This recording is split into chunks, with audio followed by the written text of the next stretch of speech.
Hello students. आज हम part 6 Daraganj के वेदिन जो कि पुष्पा भारती जी ने लिखित है, तो इसके प्रश्न उत्तर हम लोग आपको बताने जा रहे हैं। इसका एक्सप्लेनेशन तो मैंने आपको बता दिया है, आज इसके प्रश्न उत्तर मैं आपको बताती हूँ। सबसे पहला है प्रश्न पेज नंबर 27 का, संजाल पूर्ण करो।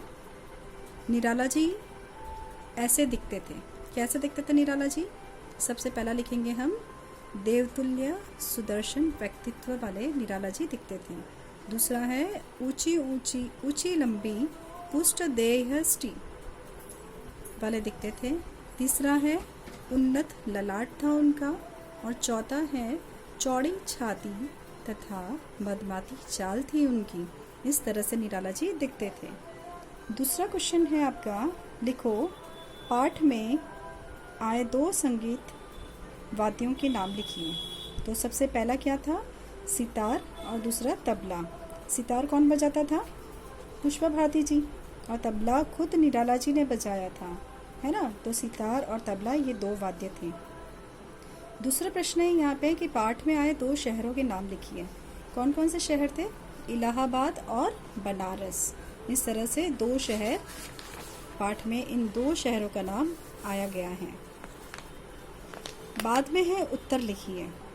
पहला प्रश्न है, लेखिका के गुरु कौन थे? कौन थे लेखिका के गुरु? पंडित लालमणि मिश्र जी। लेखिका के गुरु कौन थे? पंडित लालमणि मिश्र जी। और दूसरा प्रश्न है, लेखिका ने राग गाई, कौन सी राग सुनाई थी लेखिका ने? जयजयवंती। उन्होंने पूछा था ना निराला जी से कि मैं जयजयवंती राग सुनाऊं क्या?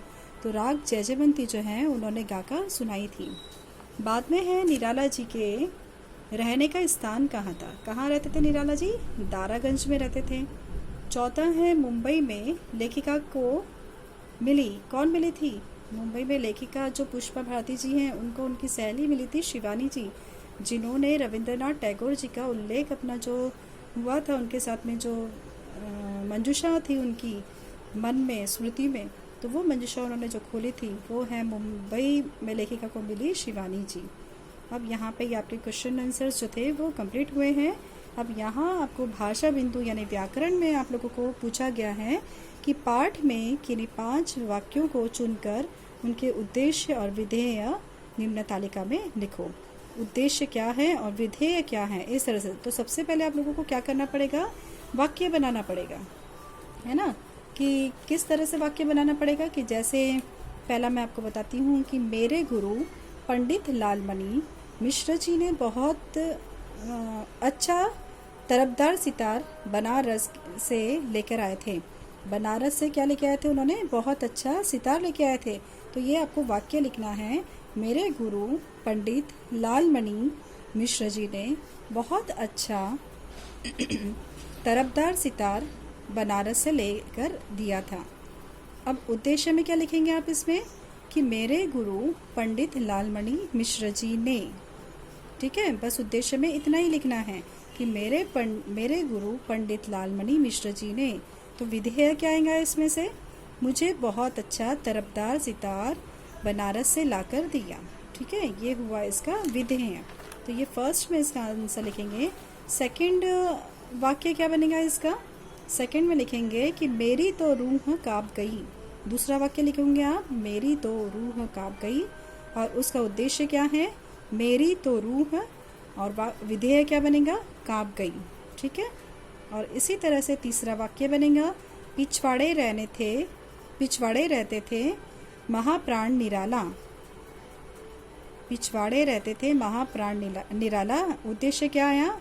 कौन रहते थे पिछवाड़े? महाप्राण निराला। ये हुआ उद्देश्य। और विधेय क्या है? पिछवाड़े रहते थे। चौथा वाक्य बनेगा, मुझे दिन दुनिया का क्या ख्याल ही न रहा। मुझे दिन दुनिया का ख्याल ही न रहा। तो यहाँ पे उद्देश्य आएगा मुझे, है ना। और विधेय में क्या आएगा? दिन दुनिया का ख्याल ही न रहा, ये आएगा विधेय। पांचवा वाक्य बनेगा, मैंने सिर्फ एक ब्लाउज का कपड़ा मात्र लिया और चली आई। मैंने सिर्फ एक ब्लाउज का कपड़ा मात्र लिया और चली आई। तो इसमें विधेय क्या रहेगा?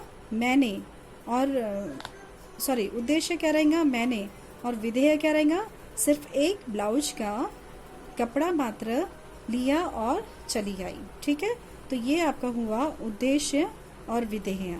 ठीक है, आपने वाक्य बनाया, वाक्य पार्ट में से चुना और उसके बाद में उद्देश्य और विधेय क्या है अलग अलग आपने उसको किया। अब नीचे है आपका उपयोजित लेखन। तो उपयोजित लेखन में क्या है, कहानी है, मुद्दे के आधार पर कहानी लिखो और शीर्षक बनाओ। यहाँ पे आप लोगों को मुद्दे दिए हुए हैं, जैसे कि गुण ग्राहक वो कहानी में आना चाहिए, कलाकारों को इनाम की घोषणा ये आना चाहिए, ये सारे जो यहाँ पे पॉइंट्स दिए हुए हैं ये सारा कुछ आपका कहानी में इंक्लूड होना चाहिए। और शीर्षक जरूर आपको देना है। शीर्षक यानी टाइटल जो रहता है ना, टाइटल वो कहानी का शीर्षक क्या है, कहानी को किस नाम से जाना जाना चाहिए, यानी इसके लिए सूटेबल टाइटल क्या होना चाहिए, तो वो कहानी का टाइटल जो है वो ज़रूर लिखना चाहिए।